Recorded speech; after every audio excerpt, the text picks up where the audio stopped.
Hey there, otters! Welcome back to our channel. I'm so excited to see you. So today we will be learning about Reverend Dr. Martin Luther King Jr. Do you remember him? Do you remember learning about him in school? Yeah, me too, and I'm so excited to learn more about him. So, Reverend Dr. Martin Luther King Jr. is a really important person in our country's history. So it's important that we listen and we learn so we know all about him. Okay, let's get started. So our main learning topic for today is that we will be listening to a story and looking at pictures, of course, and then trying to think and remember key facts, true details about MLK's life. Okay? Can you read this with me? Ready? Go. I can listen to a story and remember key facts about Reverend Dr. MLK Jr. Awesome. Okay, are you ready? So everybody, you are going to need a piece of paper. I have a piece of paper right here. Okay, what you'll need to do is make your paper look like this slide. So what you'll need to do is draw one line across the top and 2 lines down, just like I did there. Then you'll add a K, a W, and a L. So I just did that, my KWL chart. So the K on our chart stands for know. These are things we already know in our brains about Martin, okay? Things we already know. The W stands for want. What do you want to know about Martin Luther King? Do you have any questions about his life? The L stands for learned. So after we finish reading our story, we will come back to our chart and fill in any light bulbs that we had, anything new that we learned, okay? So let's start out with our know column. What do we know about Martin Luther King Jr.? Oh, Miss Morris, didn't see you there. What do you know about Martin Luther King Jr.? Well, hi, Miss Fuller. I know a lot of things. Some things that I know are that he had a dream. I heard one time that he had a really good dream. I'm not sure what it was, but that's what I hear all the time about Martin. Also, I know he was a minister. He worked in a church. Oh, thank you, Miss Morris. Those are great ideas. I'm excited to learn more about those ideas. Great. Okay, what do we want to know? Oh, Miss Kozu. Hey there, Miss Kozu. Do you have some questions about Martin? I do, I really do. I have some questions about his life. So my first question is, what was his dream? I heard Miss Morris say that he had some dreams, or he had a dream. I don't know what it was. I'd love to know. Also, where did he live? Can we find that out? Yeah, we can, Miss Kozu. I'm excited to learn that with you when we read our story. Oh, me too, me too. Okay, then we have nothing in our learn column. I wonder what we could learn today. Let's come back to that later, okay? Awesome. Okay, everybody, so today we will be reading a picture book of Martin Luther King Jr. It was written by David A. Adler and illustrated by Robert Casilla. So while we're reading, it's important that we try to remember that we are focusing on any new facts that we've learned about Martin Luther King, and go ahead and jot those down in your learned column of your chart, okay? Great. Martin Luther King Jr. was one of America's great leaders. He was a powerful speaker, and he spoke out against laws which kept Black people out of many schools and jobs. He led protests and marches demanding fair laws for all people. Martin Luther King Jr. was born on January 15, 1929, in Atlanta, Georgia. Oh, Atlanta, Georgia. That answers one of our questions. Martin's father was a pastor. His mother had been a teacher. Martin had an older sister, Willie Christine, and a younger brother, Alfred Daniel. Young Martin liked to play baseball, football, and basketball. He liked to ride his bicycle and to sing. He often sang in his father's church. So there he is with his brother on his left and his sister, Willie Christine, on the right. Young Martin played in his backyard with his friends. One day he was told that two of his friends would no longer play with him because they were white and he was black. Martin cried. He didn't understand why the color of his skin should matter to anyone. Martin's mother told him that many years ago, Black people were brought in chains to America and sold as slaves. She told him that long before Martin was born, the slaves had been set free. However, there were still some people who did not treat Black people fairly. And that's still the case today, which is really disappointing. In Atlanta, where Martin lived, and elsewhere in the United States, there were white-only signs.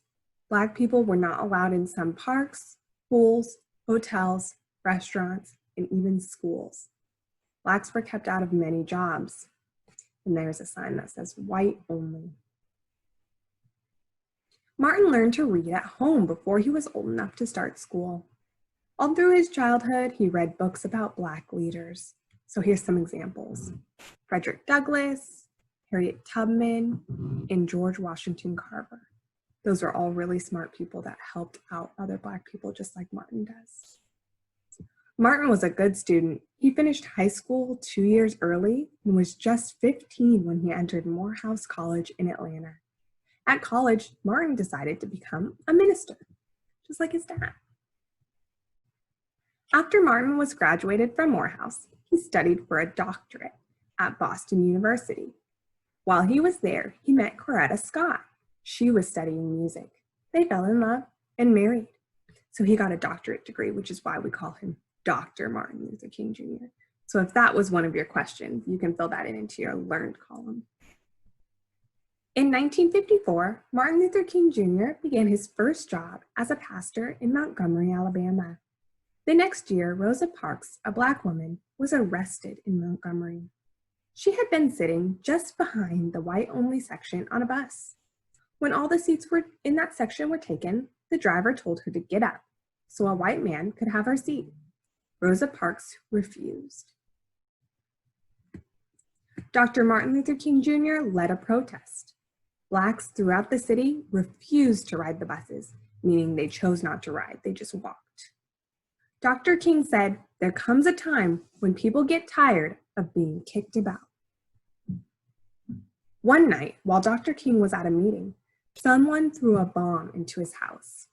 A lot of people didn't agree with what he would do and how he was fighting for equal rights for Black people, so they would get mad at him and do things that aren't really nice. Martin's followers were angry. They wanted to fight. Martin told them to go home peacefully. "We must love our white brothers and sisters," he said. "We must meet hate with love." The bus protests lasted almost a year. When it ended, there were no more white-only sections on buses. So it worked. He said, "We will protest peacefully. We will not fight. We will just choose not to ride the bus." And after a year of that, finally, it worked out and there were no more white-only sections. Dr. King decided to move back to Atlanta in 1960. There, he continued to lead peaceful protests against white-only waiting rooms, lunch counters, and restrooms. He led many marches for freedom. In 1963, Dr. King led the biggest march of all, the March on Washington. More than 200,000 Black and white people followed him. "I have a dream," he said in his speech. "I have a dream that my 4 children will one day live in a nation where they will not be judged by the color of their skin, but by the content of their character." So there's the answer to our question about the dream. He wanted his children to be judged by who they are and what they do, and not by the color of their skin. The next year, in 1964, Dr. King was awarded one of the greatest honors any person can win, the Nobel Peace Prize. The country was changing. New laws were passed. Blacks could go to the same schools as whites. They could go to the same stores, restaurants, and hotels. White-only signs were against the law. Wow, do you remember when we talked about Ruby Bridges? She was the first Black child to go to a white-only school. Yep, and that was a really important thing for her to do. She was in first grade, basically the same age as you all. Can you believe that? Wow. Dr. King told his followers to protest peacefully, but there were some riots and some violence. That means like fights, not peaceful protests. Then in April 1968, Dr. King went to Memphis, Tennessee. He planned to march so black and white garbage workers would get the same pay for the same work. On April 4th in Memphis, Dr. King stood outside his motel room. Another man, James Earl Ray, was hiding nearby. He pointed a rifle at Dr. King and fired it. An hour later, Dr. King was dead. It's really sad. Martin Luther King Jr. dreamed of a world free of hate, prejudice, and violence. Carved on the stone which marks his grave are the words, "I'm free at last." And there's the end of the story. This has some important dates of when he was born, when he became a minister, when he met Coretta Scott, when the Montgomery, Alabama bus boycott happened. And yeah, so it's really disappointing that he didn't live longer, that somebody who was really, really mean decided to take his life because he was a Black man working to support other Black people in our country. But this is why it's so important for us to learn about him, because he did so many things that would bring about change. He changed our country and honestly changed the world a little bit, which is something that you can do. I feel like it's really inspiring to learn about Martin because of how much of an impact he had on our country. So next, we'll head back over to our KWL chart. See you there. Okay, friends, so now that we've read that awesome story, it's time to head back to our KWL chart and fill in our learned column. So things we already knew were that Martin had a dream. He was a minister, just like his dad. What we wanted to know, Miss Kozu was here. She had a question about where did he live and what was his dream? So I brought all of my friends, all my great teacher friends here, to help us fill in the last column. Are you ready? There's Mr. Nichols, Miss Kozu, Miss Lay, and Miss Morris.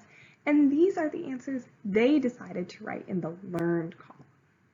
So number 1, he dreamed that his children would be judged by the content of their character and not by the color of their skin, right? Because it's really important that we get to know people based on what's inside, what they say and what they think and what they believe and their opinions, not by the color of their skin. Because look at me and all my teacher friends. We all have different skin color, but we're all beautiful and we're all valued no matter what the color of our skin. And we should be judged by the content of our character, not by the color of our skin, right? Great. Also, Miss Kosu's question about where he lived has been answered. So he was born in Atlanta, Georgia. He lived there. He also lived in Montgomery, Alabama during the bus boycott era. He also traveled all around the country and spoke to many different people. So he was in a lot of different cities in our country. And lastly, we know that he wanted racism to end. And it's really sad because even right now, we still have racism in our country. People are still treated poorly based on the color of their skin.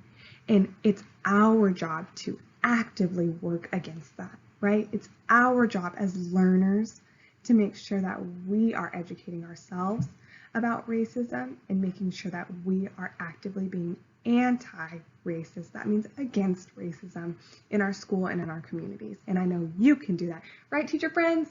Oh yeah, oh yeah, oh yeah, oh yeah. We can be anti-racist friends, teachers, students who constantly are learning and growing. Thank you so much, everybody, for learning with me today. I'm excited to see your KWL chart. If you send that my way with maybe a picture of your flat teacher, I will make sure to put that in my next video. Awesome! Thanks for coming. See you next time.